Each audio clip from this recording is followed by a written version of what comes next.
Well, good morning. Thank you for having me electronically. I am indeed in California, and I'm sorry to hear that there are storms brewing in the Midwest, which usually means they're going to come east at some point. But thanks for doing this, Rebecca and Daryl and Leo. I very much appreciate your letting me come in by this very wonderful technology. First time actually doing something like this, so I'm very grateful for the professional development that I've had here this morning.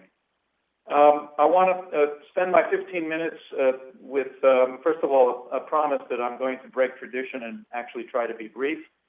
I'm going to share with you some of the main ideas from a recent report that I was involved with in my capacity in the National Academy of Education. Focus on a few of the key issues there, mainly having to do with the strengths and weaknesses of different ways of evaluating teacher preparation programs. Let me start with just 2 sentences about the Academy. It's a private nonprofit organization founded in 1965 with, among other things, the commitment to bring the best available research and scholarship to bear on issues of education policy and practice. We have a membership of about 175, representing pretty much all aspects of education research, and in particular as those research directions apply to policy and practice. I have to say it's interesting that we're doing this at the Shanker Institute. I think regardless of what one might think about Al Shanker's positions on various issues, it's pretty clear to me at least that one thing he stood for in his whole career was the idea of high standards for teaching and learning and high standards for the way in which the profession of teaching should be viewed and actually protected as a real profession. I think today's conversation he would have found quite compelling. So let me just then get right into it so that I don't violate my promise to keep within the time.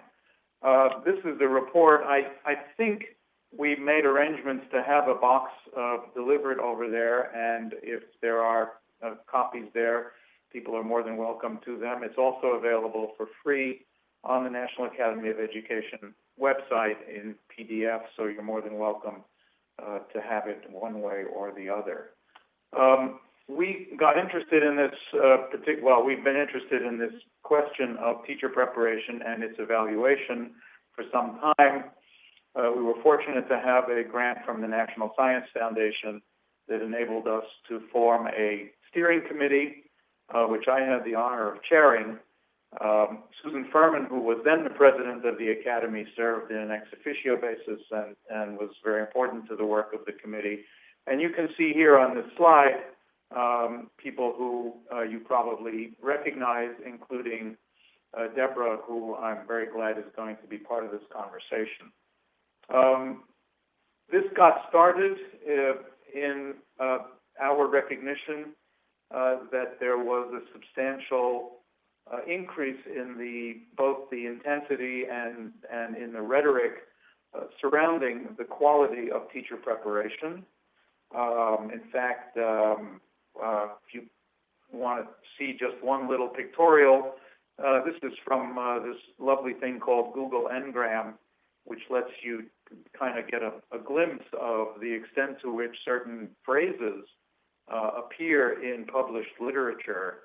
And here the phrase teacher education, you can see there's been almost with some dips, but a fairly interesting rise in the public consciousness about the quality of teacher education.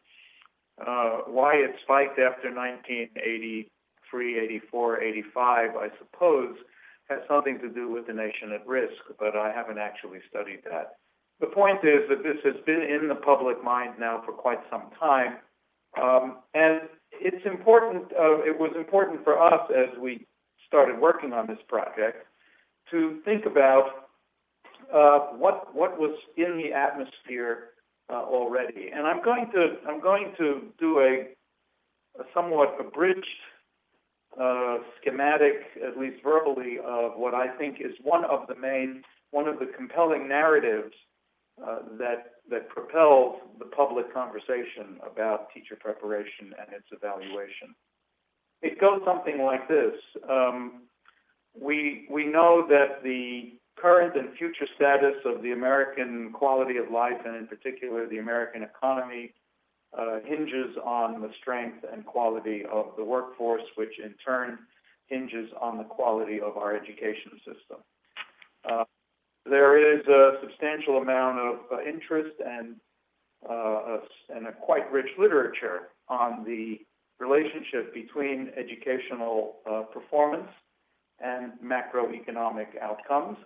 But in this era, the narrative has become quite, I think, dominated in some ways by the notion that because education and the economy are intertwined, and secondly, because when we look at our educational performance compared to our economic competitors, and we are worried about that, it follows that if we care a lot about the future of the American quality of life, we had better pay attention to the quality of education. I'm glad that the Shanker Institute is doing a conversational international comparisons.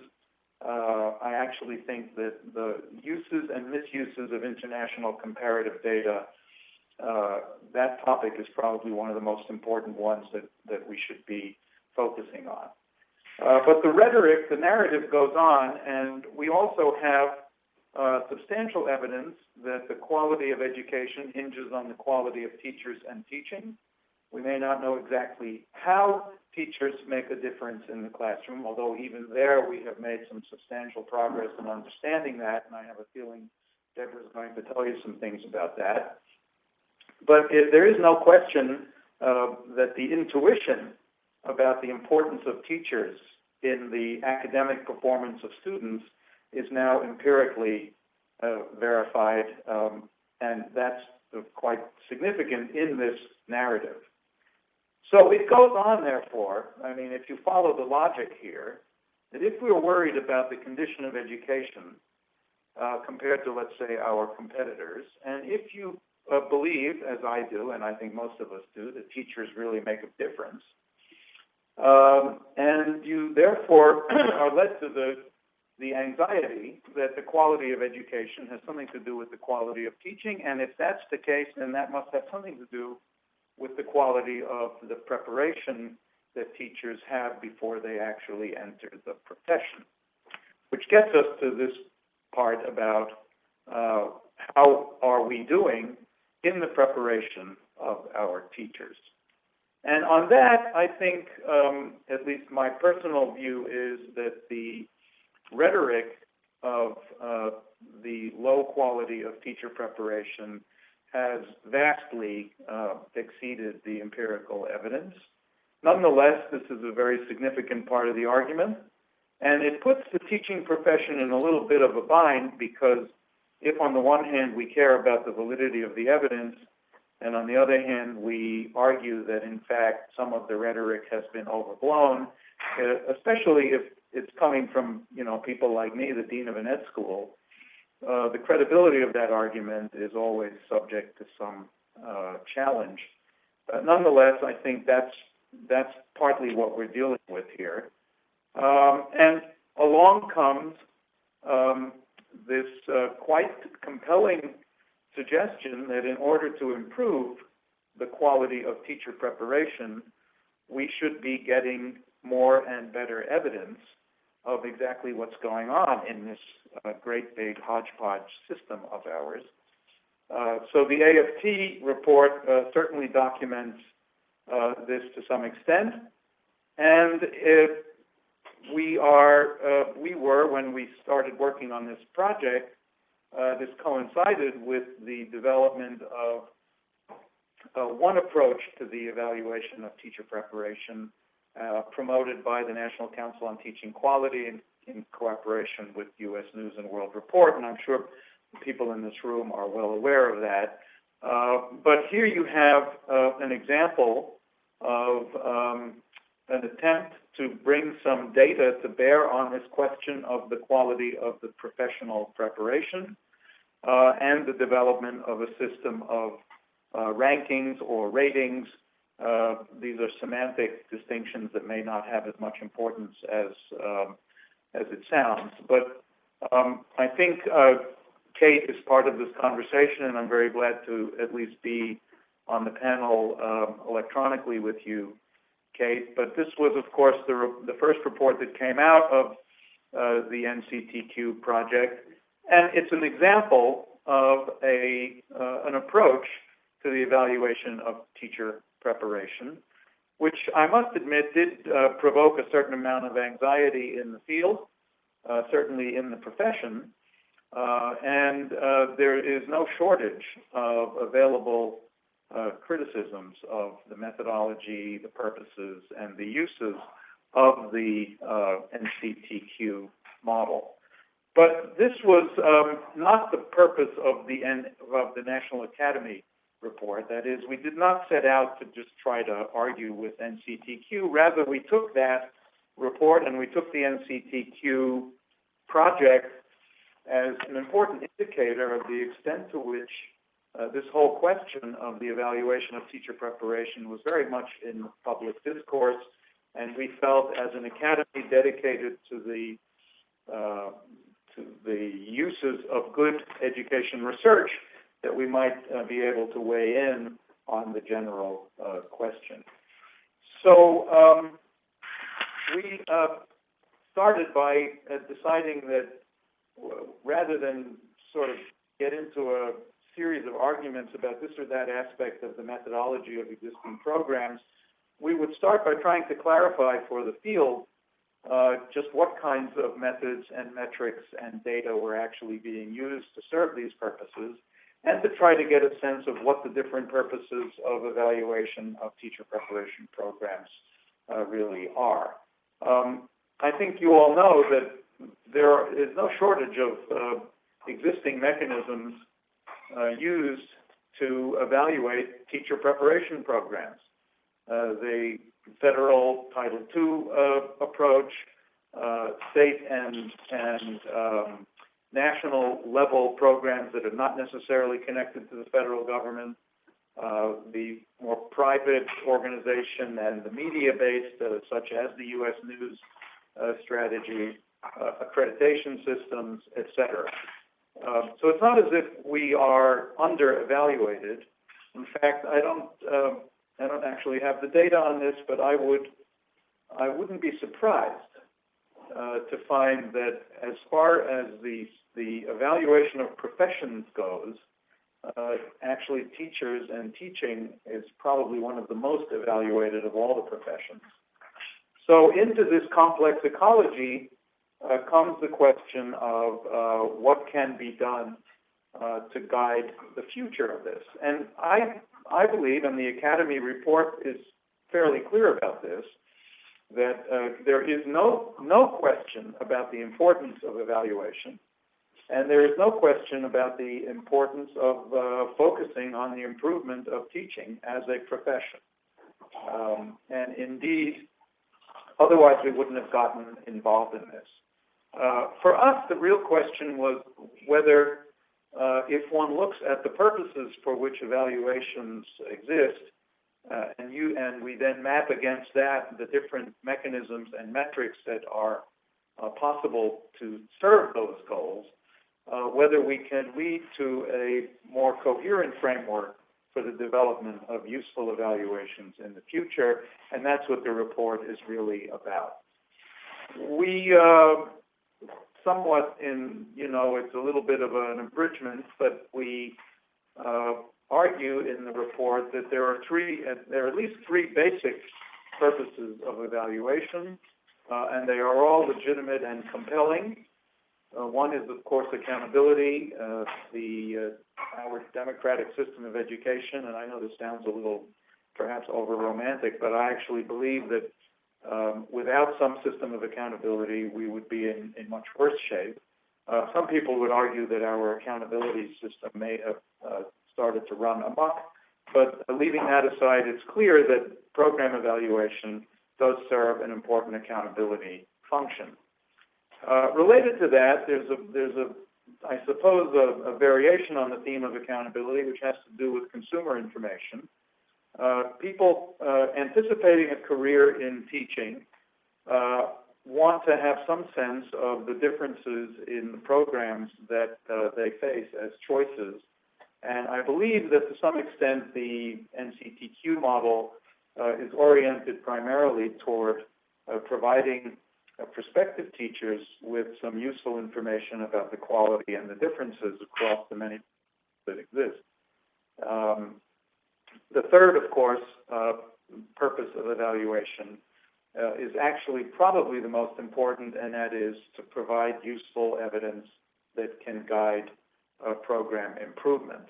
And again, here I can only speak for my own institution, but we spend a huge amount of time thinking about our programs, trying to learn from the best practices, or at least other practices, and trying to actually improve what we are doing. So if you have those three basic purposes of evaluation, then the next step is to figure out what kinds of data and what kinds of methods would be most appropriate to actually serving those goals. I'm going to run through these slides now pretty quickly because I see I've only got a few more minutes left anyway. In this report, we did start with a few basic propositions or principles, one being the validity of the inferences that one draws from evaluations is the key criterion by which one should evaluate the quality of the evaluation data. There's a long and somewhat sordid history of the uses and misuses of other kinds of standardized information, including test scores, for which the validity argument is really very significant, and we argue in this report that that's the kind of thing that ought to be upmost on people's minds as they think about the uses of data.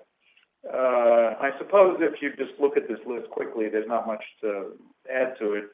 As important as we think program evaluation is, we don't actually believe that it is sufficient in and of itself as a tool for improvement, and so on and so forth. If there's time in the question and answer period, we can go through this in a little more detail. I just threw this in here for people to remember that on the whole question of evidence and on the question of the uses of data for purposes of education policy and practice, we were reminded of an important report of the National Research Council that talked about scientific research and education. And essentially, we believe in our report that we have followed many of the guiding principles that were laid out there. When it comes to the specifics of program evaluation and teacher preparation program evaluation in particular, there are inputs to the process that can be measured, and there are outcomes of the preparation process that can be measured. And as a first approximation, it pays to think about the strengths and weaknesses of input and output measures as a basis for inferring anything about the quality of the program overall. So, this is, I think, fairly obvious, and there isn't anything new or revolutionary in this particular list of inputs and outputs. Most of this will be familiar to you, and what we did was then try to map from these different measures, first of all, by thinking about strengths and weaknesses. So, for example, on some of those input measures, such as the quality of the faculty teaching in teacher preparation programs, it's relatively easy to gather some data about those kinds of measures. On the other hand, as anybody who's actually dabbled in this knows, it's pretty more complicated to connect the empirical evidence of those kinds of inputs to the quality of teachers when they are through with their program. output measures such as, the kind of value-added approach that has become somewhat controversial is, again, there are important reasons why these are attractive, and then there are also some reasons to be careful about not overusing them. Now, with respect Michael, to we have about 1 or 2 minutes left. Yeah, well, there you go. Okay, so as a measure of my output, I'm going to just speed right along here.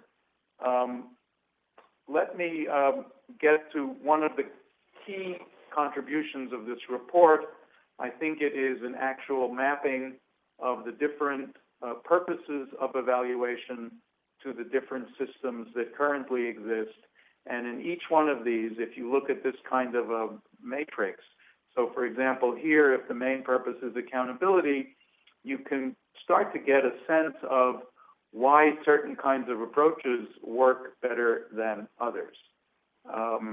That's the basic concept. The end of the report essentially is to propose a set of questions that we hope will be used by people actually developing innovative evaluation systems, starting with the key question: what is the purpose to which the evaluation data is going to be used, all the way down to making sure that the evaluation system itself is subject to some kind of standards and evaluation or accountability.